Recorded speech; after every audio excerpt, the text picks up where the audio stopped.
Cody Rhodes has just lost the WWE Championship. His 6-month reign is over and he's devastated. But he's back on the next episode of Raw and he's keen to get it back on track. He says, I ended one historic reign and I had a historic run of my own.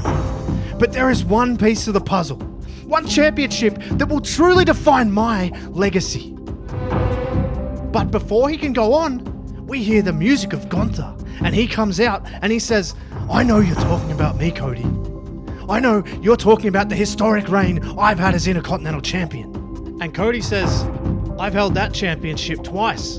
The one I'm talking about is the United States Championship that's held by Austin Theory. But my buddy actually is interested in yours.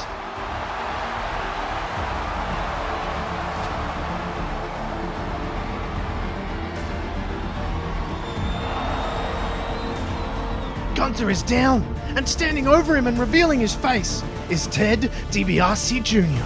And DiBiase says, I'm going to restore the true legacy of the Intercontinental Championship.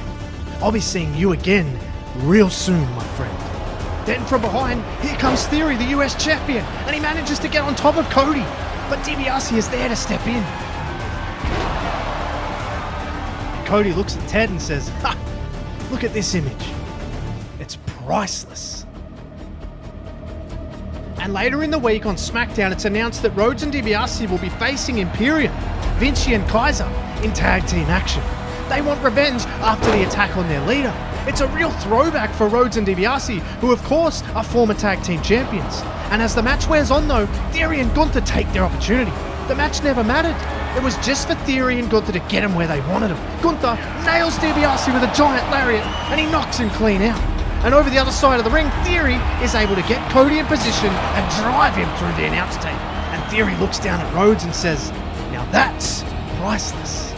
And on the other side, Gunther says to DiBiase, anywhere, anytime, you name it, we'll do it. Both matches are official for a huge special event taking place in London, Insurrection. And the road to the matches is combustible. The four go back and forth with attacks all over the arenas, all over the country. No one is willing to relent at all. No one is stepping back. But in London, something's got to give. And it does. And it begins with the first contest, Gunther versus DiBiase. And the match is incredibly hard-hitting and largely even. And Imperium is standing at ringside to make sure this is a fair fight. Until we see another masked figure start dropping Imperium at ringside with a sledgehammer to the back. Both members of Imperium are down and the masked figure is now standing on the apron. Gunther approaches, they're face to face, but DiBiase recovers and he locks in the $1 Million Dream. And Gunther fades away. It's unbelievable. He fades to the point where he's unconscious and the referee is forced to call for the bell. Ted DiBiase Jr. has dethroned the giant Austrian. The masked figure walks off and DiBiase celebrates. And one half of the prophecy is fulfilled. And in between matches, we find out that Vinci and Kaiser have been taken to hospital to assess their injury. And the cameras rush in after hearing some commotion, and we see Gunther down and bloody. The camera then catches another masked figure standing behind the door. They take off down the corridor, and Gunther is left bloodied and battered. But the show must go on. It's time for the next match, and it's of course Rhodes versus Theory for the United States title. And just like the previous one, it's as hard-hitting and extremely even. But this time, unlike Gunther, Theory is on his own. No one at ringside to even attempt to stop the inevitable appearance from the masked figure again. But Theory has learned from watching earlier. Even though he's aware that they're standing on the apron, he keeps the pressure on Cody. And the referee goes over to tell this person to get off the apron. But while the referee is distracted, another masked figure appears in the ring. But this time, it's a little more obvious who it is. A very famous and infamous move to Theory. He's out cold. The referee saw nothing. The Viper slides out of the ring, now unmasked. Randy Orton poses to the crowd, and Cody Rhodes finishes Theory off with a crossroads, and he is now a Grand Slam champion in WWE. The trio is now complete, and with 2 championships, their legacy has grown even more. But who is the fourth person who still remains under the mask? And the celebration continues in the hotel bar after the show. With all three members of Legacy now reunited, Orton's reflecting and he says, "This is exactly how it used to be, huh, boys? Only this time, I'm not the one taking all the glory. I was pretty selfish back then, but I was young, I was hungry, and I know you guys get it now, but I feel like I've mellowed, and I want you guys to take the reins on this one. Besides, my back ain't really what it used to be, let's face it." And Rhodes says, "I hear that. Look, I think we've all been through it over the years, but it comes back to one thing. It comes back to legacy, and that's what we're doing. We're restoring the legacy of these titles. We're restoring the legacy of WWE. We're making sure this sport is in the right hands. And it all starts by reinstating the old Intercontinental Championship and the old United States Championship back to the aesthetic that we came up with." And Ted says, "And what about the newest member?" And Cody says, "Yes, the newest member. They make us stronger than ever. But I think we keep this one close to our chest for a while." And both DiBiase and Orton agree, but it's then we see Matt Riddle walking through the hotel lobby and he says, "Yo, Randy! You didn't tell me you were back, bro. It's awesome to see you. I tried calling you like every week, but you didn't answer. It doesn't matter. How are you, bro?" And DiBiase says, "Get the hell out of here, Riddle. Randy's been busy. He doesn't have time for your garbage." And Orton cuts him off and says, "Ted, relax. Riddle, it's okay. Listen, sorry, Matt, I've been busy, rehab, family, the whole thing." And Riddle says, "For sure, bro. No problem. Well, I mean, it looks like you've got some free time now. Maybe you want to go get a bite to eat? We could hit a bong. I've got my bongos upstairs." And Randy says, "Right now's not a good time, honestly. I'll catch up with you next time." And Riddle understands. He says, "Oh yeah, for sure, bro. Well, you got my number. Hit me up." And Riddle walks off, and Orton walks back to the bar and says quietly, "Do what you have to do, Ted."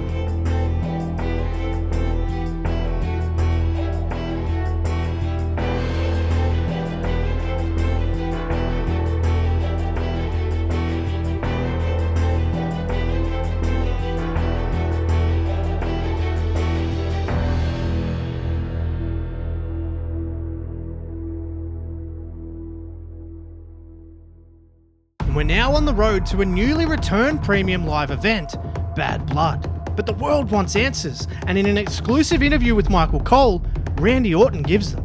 He says everybody wants to know why I just stood there and let Ted annihilate Matt Riddle. Well, it's pretty straightforward, Michael.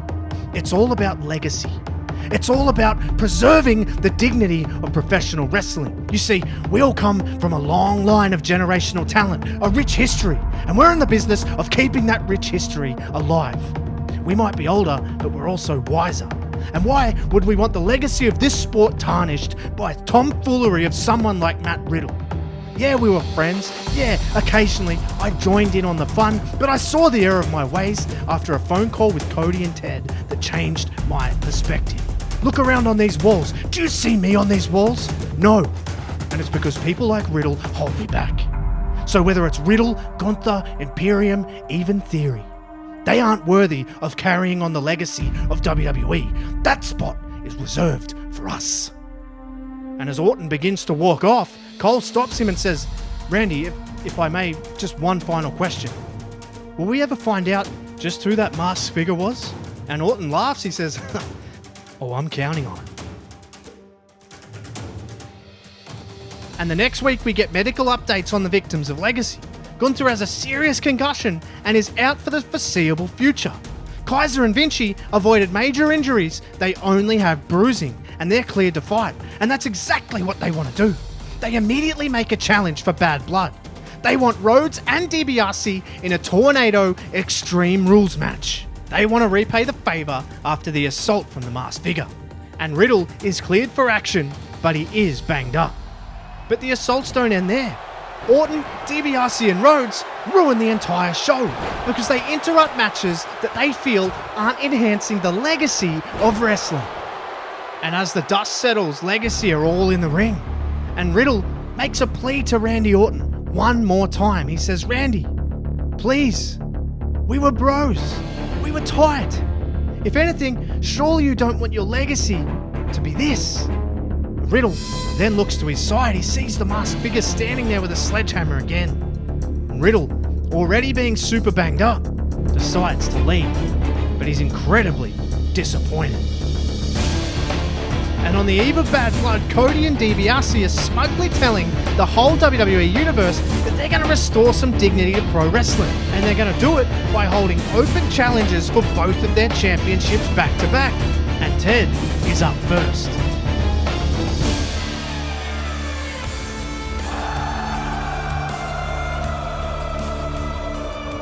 Shinsuke Nakamura takes the first match, and it's a competitive battle. Both men push each other to the limit, but what is fast becoming the typical Legacy way, they do the dishonourable thing.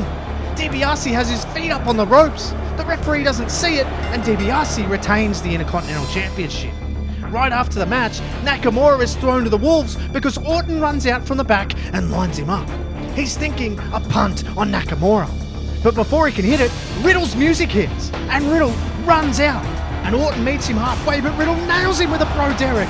DiBiase runs to try and help, but Vinci and Kaiser come from nowhere and they wipe him out. Riddle stands over Orton and he says, "I'll deal with you at Bad Blood, Randy.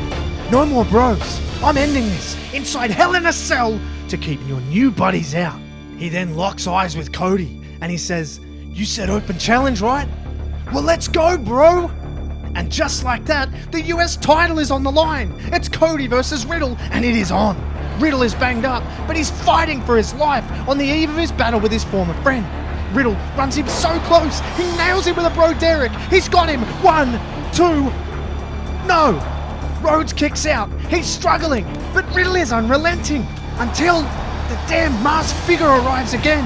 They slide in the ring, and they smash Riddle in the gut with a sledgehammer. Cody is disqualified, but he retains the championship.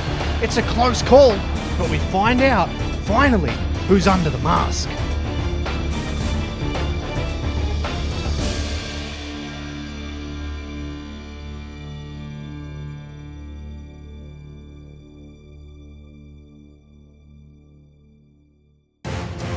The war is on, and it's total carnage. Rhodes and DiBiase are throwing everything at Imperium, and Imperium are throwing it right back. It gets late in the match, and all teams are exhausted, but the tables have turned. It's now Imperium wielding the sledgehammers. But it's then, of course, we see the newest member of Legacy, Charlotte Flair. And yes, she is wielding a sledgehammer. Imperium sense the danger and turn around to face her, but that gives Rhodes and DiBiase the opening. They knock the sledgehammers free, and they pick them up themselves, and they smash them into the midsection again. They set them up. DiBiase locks in the $1 Million Dream. Rhodes hits the Crossroads, and they win the match. Charlotte is the difference. And as they walk backstage after the match, Byron Saxon asks Charlotte what the meaning of all this is. And she says very simply, "Who else has a stronger lineage than me? Who else literally defines legacy more than the greatest female professional wrestler from the greatest professional wrestling family ever?" So that's why, Byron.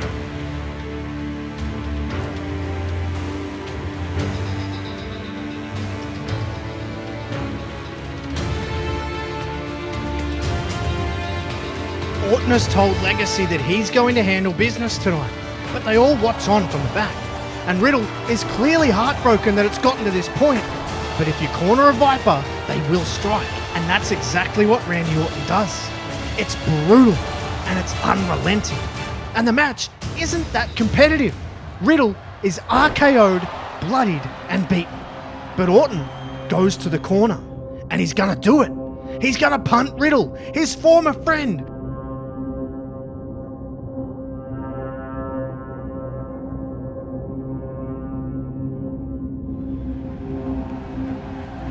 Triple H yells at the ring crew and he says, "Lift the cell! Lift it! Listen to me, Randy. This is going to stop. You say you're doing all this in the name of legacy? Well, tomorrow night, I'm going to do something in the name of evolution."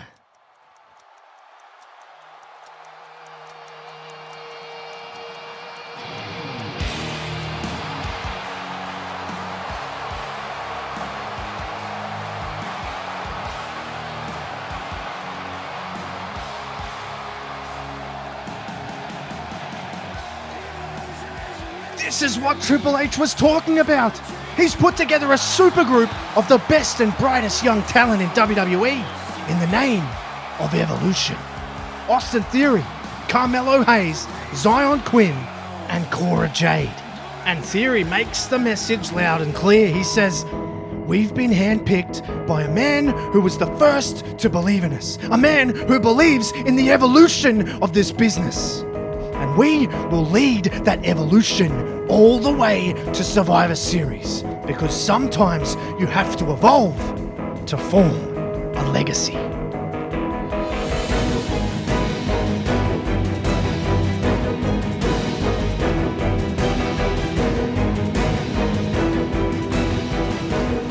It's Survivor Series 2023. The matches have been made official, and first up, it's Cora Jade versus Charlotte Flair to set the table before the massive Survivor Series style 6-man elimination match between Legacy and Evolution. And Cora Jade takes Charlotte all the way. Even though she's undersized, she gives it everything. And Triple H has security at ringside to attempt to stop any interference from Legacy. And the security do have an impact. Charlotte Flair flings Jade across the floor and she clatters into a security guard. And it stuns her enough that Flair can hit her with a natural selection on the outside. She rolls her in the ring, she locks in the figure 8, and Cora Jade can't handle the pain. She has to tap out. Legacy are on the board. It's a clear experience advantage and the reason why Flair is the dirtiest player in the game. Legacy has all the momentum going into the massive 6-man elimination match. The future versus the present. The battle starts white hot and continues that way all through the match. The first to go though is Ted DiBiase Jr. Zion Quinn has extremely animal-like strength. He simply overpowers DiBiase and sends an immediate message to Legacy. But even though DiBiase is eliminated, he grabs a sledgehammer from under the ring and he smashes Quinn with it. The crowd erupts in boos and DiBiase is forced to leave. DiBiase just smugly walks off, but Randy Orton's going to pick up the pieces. He slithers over and he lands an RKO on Quinn for the next elimination. It's cunning, yet brilliant from Legacy, and their experience is on full display. Orton tags in Rhodes now to go to work on Theory, and he does. But while Orton is standing on the apron, he's ripped off it. It's Zion Quinn again. He's recovered and he wants to repay the favour to Legacy. He wrangles Orton over and he smashes him through the announce table and leaves. Turnabout is fair play. And it leaves Rhodes now 2-on-1 with Hayes and Theory. And Charlotte, who's obviously been watching, bursts through the crowd. She's going to try and help Randy Orton up. But before she can, Cora Jade runs through and wipes her out. They brawl off, back up the ramp, and Rhodes is stranded. An A-Town down into a nothing but net. A brutal combination from Hayes and Theory. Hayes gets the pin and Rhodes is gone. Unbelievable. But Orton has just recovered. He slides into the ring. Theory sees him. A-Town down to Randy Orton. Theory scurries out of the ring because he knows what's next. He leaps off, but he gets caught out of nowhere by an RKO. Orton quickly slithers into the pin. And it's down to 2. And it's almost like Orton is looking at himself in the mirror. A hungry young Theory across the ring from him. In essence, it's Orton's own Legacy staring back at him. Theory rushes in. Orton tries for an RKO, but Theory counters. And Theory goes to the corner. And he gives Orton the infamous thumbs down. And he lines him up. He's gonna try and punt him. But Riddle runs out. And he's telling Theory to stop. He says, no, stop. Don't punt him, bro. Don't do it. That's his legacy. You make your own. Finish him with your move, bro. Theory picks him up, lands A-Town down, and he pins Randy Orton. He wins it for his team, and he proves that sometimes you need to evolve to truly create a legacy.